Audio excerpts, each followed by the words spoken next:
Ponto da essência e do trauma. Mas é aqui também que acontece a experiência traumática da personalidade 7. A criança 7 vive uma experiência de sensação de morte e ao mesmo tempo de sentir-se emocionalmente abandonada e só nesse momento doloroso. Isso deixa uma sensação de incapacidade de lidar com o sofrimento, medo de sofrer e paralisação perante a dor e o sofrimento. Como mecanismo de defesa para sobreviver, a criança desenvolve o hábito da racionalização para desconectar do sentimento e não entrar em contato com as emoções, pois emoção ficou como sinônimo de sensação de morte, angústia, agonia e abandono. Podemos fazer aqui uma leitura muito clara sobre a gênese do Brasil moderno. Os povos originários, há 40 mil anos habitando estas terras, em harmonia com a natureza, sofrem um verdadeiro estupro cultural com a invasão de um povo estranho, genocídio de milhares de indígenas, destruição cultural e imposição de uma cultura estranha. Depois vem a escravidão, com o sofrimento cruel de tantas vidas, o saque das riquezas naturais, a Casa Grande e a Senzala, que até hoje permanece como matriz sociológica da sociedade brasileira e perpetua a desigualdade e a exclusão, a dominação. Como disse Darcy Ribeiro, o Brasil, o último país a acabar com a escravidão, tem uma perversidade intrínseca na sua herança que torna a nossa classe dominante enferma de desigualdade, de descaso. E assim se fez a história de 5 séculos. A exploração, desigualdades, sofrimento escondido debaixo do tapete da história oficial, fuga do sofrimento. Em nome de um discurso de que está tudo bem, de que no Brasil não há racismo, de que somos o país das liberdades, de que no Brasil até o povo das favelas vive feliz.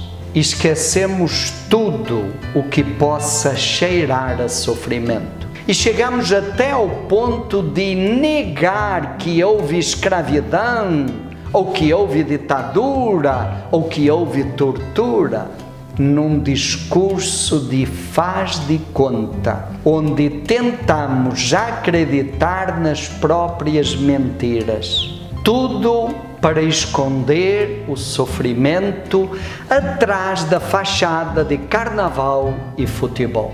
A corrupção estruturou-se como um câncer que virou coisa normal. Cláudio Naranjo dizia que no Brasil a corrupção é consequência direta desse jeitinho brasileiro de em tudo levar vantagem, dessa visão egoística e interesseira da cultura 7. Há muito sofrimento lá nas raízes da cultura Brasil como nação moderna, e esse sofrimento nunca foi encarado, muito menos resolvido. Há dívidas históricas em relação aos povos indígenas e aos negros, sobretudo, e nunca foi feita justiça. E ao longo de 5 séculos, o mar de lama foi engrossando no subterrâneo das páginas da nossa história. A exploração, desigualdade, injustiça, tortura, desaparecidos, massacres e tantas outras formas de exclusão. Assim continua Darcy Ribeiro. Às vezes se diz que a nossa característica essencial é a cordialidade, que faria de nós um povo por excelência gentil e pacífico. Será assim? A feia verdade é que conflitos de toda a ordem dilaceram a história brasileira, étnicos, sociais, econômicos, religiosos, raciais, etc. O mais assinalável é que nunca são conflitos puros. Cada um se pinta com as cores dos outros. A cordialidade, que na essência é realmente a alma da cultura do Brasil, foi ferida e depois fere como fere e faz barulho a fera que se machucou no cantar de Oswaldo Montenegro. E assim ferida, a criança Brasil virou 7 para sobreviver, inventando a loucura de viver, buscando prazer para fugir do sofrimento. E assim vivemos, em termos culturais e de comportamento social, numa oscilação permanente entre a cordialidade e a fuga do sofrimento e a agressividade. A hospitalidade afável e a superficialidade egoísta e narcisista e a violência. Vamos do ponto 4 para o ponto 7 e caímos no estresse do 1. Veio Mariana e veio Brumadinho. Vieram as ondas de denúncias de corrupção, golpes e conchavos. E tudo termina em pizza. E sempre se dá um jeitinho para ficar tudo bem. Na mesma gaveta onde está o sentimento de cordialidade, hospitalidade, afabilidade, sensibilidade, compaixão, solidariedade, amor, prazer e alegria, nessa mesma gaveta também está a dor, o sofrimento, a angústia e a agonia, a culpa, o remorso, a vergonha e toda a sorte de sentimentos com cheiro de sofrimento. Só existe uma gaveta. E se na cultura 7, para fugir do sofrimento com o qual a criança não soube lidar, ela trancou a dor na gaveta dos sentimentos e jogou a chave fora, ela acabou perdendo também o contato com toda a sorte de sentimentos. Ela se desconecta do amor, da sensibilidade, da ternura, da cordialidade, da compaixão, da solidariedade e do prazer verdadeiro. Foi a loucura que inventamos para sobreviver.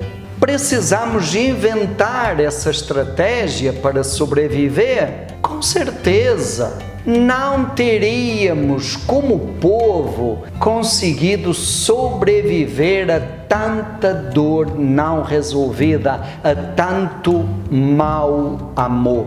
Mas pagamos um preço alto por isso. A desconexão dos sentimentos, a perda da fonte da cordialidade. Não há outro caminho senão refazer o caminho de volta, a reconexão com o coração, o sentimento, as emoções. Abrir aquela gaveta da energia emocional onde a alma ficou trancada. E isso traz duas notícias. Dói muito.